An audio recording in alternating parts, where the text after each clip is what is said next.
আজ বিকেল বিকেল রেডি হয়ে গেছি বাজারে যাওয়ার উদ্দেশ্যে। বাজারে গিয়ে মেয়ের জন্য কিছু স্কুলের জন্য জিনিস কেনাকাটি করব, তারই জন্য আজকে দেখো এসেছি বাজারে। তো এটা হচ্ছে আমাদের এখানেরই লোকাল মার্কেট, এখান থেকে আমরা প্রয়োজনীয় যাবতীয় জিনিসপত্র কেনাকাটি করি, তার জন্য আজকে এখানে এসেছি। তো এখানে এসে দেখো একটা দোকানে চলে এসেছি। তো এখানে আমার মেয়ের জন্য স্কুলের ড্রেস নেব, তারই জন্য আজকে মেজারমেন্ট দিতে এসেছি। তো মেজারমেন্ট দেওয়া হয়ে গেছে, তো স্কুল ড্রেসটা কিছুদিন পর দেওয়া হবে বললো। তারপর দেখো ওখান থেকে বেরিয়ে রাস্তায় দেখছি যে বাসন্তী ঠাকুর বিসর্জন হচ্ছে। তো এটা রাস্তার ধারে প্যান্ডেলটা করা হয়েছে। তো বাসন্তী ঠাকুর হচ্ছে দুর্গা ঠাকুরের একটা রূপ। তো দেখো দুর্গা পূজার মতো এখানে ভিড় হয়ে গেছে, প্রচুর ভিড় হয়েছে। তো রাস্তার ধারে বলে আরও বেশি ভিড়টা বোঝা যাচ্ছে। তো কোনো যানবাহন যাতায়াত করতে পারছে না। তো দেখো এখানে সব ঠাকুর আছে, দেখো ওই সাইডে বাসন্তী ঠাকুর, আর এখানে দেখো গণেশ, কার্তিক, লক্ষ্মী, সরস্বতী সব ঠাকুর রয়েছে। তো আমিও দেখে নিলাম, আমিও আশীর্বাদ নিয়ে নিলাম, আর তোমাদেরও দেখার সুযোগ করে দিলাম।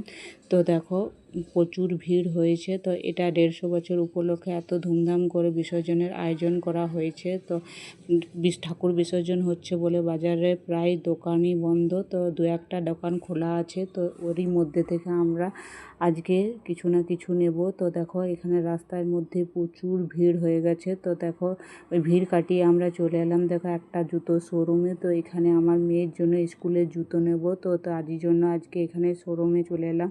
তো দেখো এখানে আমার মেয়ের জন্য জুতো দেখছি, তো এই জুতোটা ওর পছন্দ হয়েছে, তো এটাই ও নিল।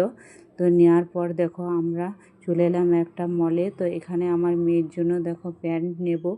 তো ওর সাইজের প্যান্ট হচ্ছে না, তো ও এখান থেকে পছন্দ হলো না। তো কোনো জিনিসই ওর সাইজের হলো না। তো এখান থেকে আমরা চলে এলাম বাইরে। তো বাইরে এসে দেখছি যে এখানে দেখো বজরংবলীর আখাড়া বেরিয়েছে। তো পরপর প্রচুর ঠাকুর যাচ্ছে এখানে, আশেপাশে যত ঠাকুর হয়েছে তো রেডি করে সব নিয়ে যাওয়া হচ্ছে ঠাকুরগুলোকে। আর দেখো প্রচুর ভিড় আর প্রচুর মানুষ দেখো নাচছে। তো দুটো জিনিস একসাথে হয়ে যায়, প্রচুর রাস্তা জ্যাম হয়ে গেছে। তো এখানে দেখো এইসব কাটিয়ে আমরা চলে এলাম দেখো একটা খাবার দোকানে। তো এখানে আমার মেয়ে বলল যে রোল খাবে, তো ওর জন্য রোলের অর্ডার দেওয়া হয়েছে। আর আমার জন্য দেখো আমি চাউমিন খাবো বললাম, তো আমি চাউমিনের অর্ডার দিয়েছি দেখো।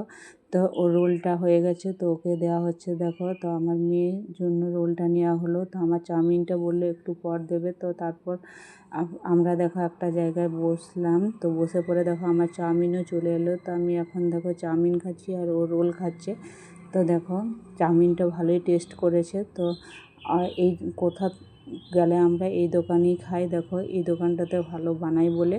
তো দেখো আমি চাউমিন খেয়ে নিচ্ছি। তো দেখো টেস্টি হয়েছে বলে, খেতেও ভালো লাগছিলো।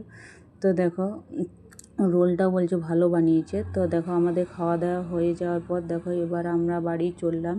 তো দেখো এইভাবে আমাদের ব্লগটা শেষ হলো। তো আমার ব্লগ ভালো লাগলে অবশ্যই লাইক, কমেন্ট, ফলো আর